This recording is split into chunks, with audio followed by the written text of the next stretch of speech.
अस्सलाम वालेकुम एवरीवन, कैसे हैं आप सब। मैं हूं आपकी होस्ट मुस्फिरा काशिफ, आपके होस्ट बुशरा जैदी। क्या आप जानते हैं कि आज कौन सा दिन है?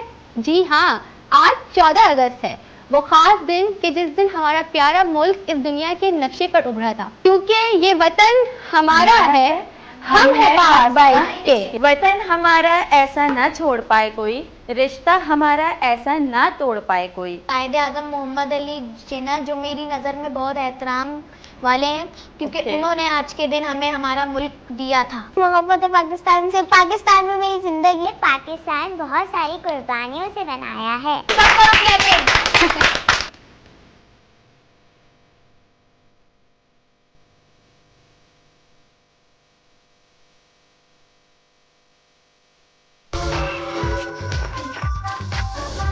देखिए प्रोग्राम बच्चे मन के सच्चे 14 अगस्त स्पेशल शाम 6 बजे सिर्फ वीनस एंटरटेनमेंट पर।